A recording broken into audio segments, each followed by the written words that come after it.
السلام علیکم۔ ہماری زبان میں یہ مسئلہ ہے کہ بعض الفاظ عام طور پر استعمال کر دیے جاتے ہیں لیکن ان کا مفہوم بہت سادہ سمجھ لیا جاتا ہے، یا کسی خاص اطلاق یا استعمال میں جو ان کا مفہوم ہوتا ہے اسی کو مجموعی طور پر اس کا مفہوم سمجھ لیا جاتا ہے، جبکہ حقیقت یہ نہیں ہوتی۔ اس کی ایک بڑی اچھی مثال امانت و دیانت کا تصور ہے۔ امانت و دیانت ہمارے یہاں طور پہ الفاظ جب بولے جاتے ہیں تو اس کا مطلب یہ ہوتا ہے کہ ایک شخص کے پاس جب امانتیں رکھوائی جاتی ہیں تو وہ ان کو بعین ہی ادا کر دیتا ہے، اور وہ شخص ایک سچا آدمی ہے، دیانتدار آدمی ہے، اور اس سے ہم جسے انگریزی میں آنیسٹی کہتے ہیں کہ سچائی کی توقع رکھتے ہیں۔ قرآن مجید اس طرح کی چیزوں کو اس مفہوم میں استعمال نہیں کرتا بلکہ ان کے جامع مفہوم میں استعمال کرتا ہے۔ یہ جو لفظ امانت ہے قرآن مجید نے اپنے جامع مفہوم میں استعمال کیا ہے۔ اردو میں یہ لفظ اصل میں اس کا جو متبادل ہے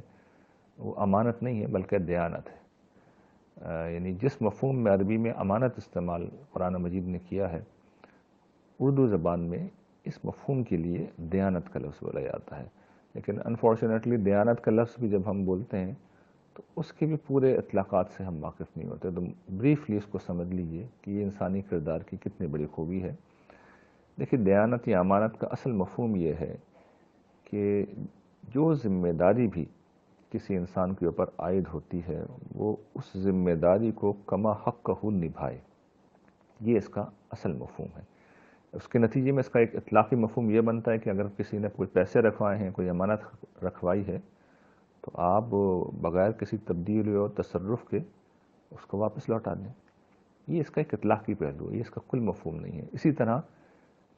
راست بازی یا سچ بولنا اصل میں اس کردار کا ایک جز ہے۔ جب آپ اپنی ذمہ داری پوری طرح نبھائیں گے تو ضروری ہے کہ آپ سچ بولنے والے ہوں، اور یہ آپ کے سچ بولنے کا عمل آپ کو مجبور کرے گا کہ آپ ذمہ داریاں نبھائیں۔ ورنہ آپ دیکھیے ہمیشہ ہمارے یہاں کیا ہوتا ہے، کسی مزدور کو آپ گھر پہ بلا لیجئے، کسی کام کرنے والے شخص کو گھر پہ بلا لیجئے، وہ اپنی ذمہ داری ٹھیک طرح پوری نہیں کرتا اور اس کے بعد جھوٹ بولتا ہے، بہانے بناتا ہے، فریب دیتا ہے، دھوکے دیتا ہے۔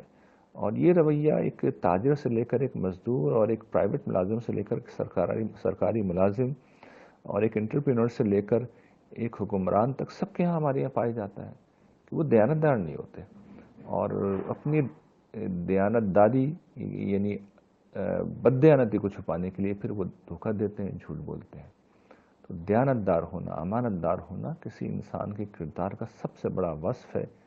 اس کا مطلب یہ ہے کہ جو ذمہ داری اسے دی گئی ہے یا ملی ہے وہ اس کو کما حق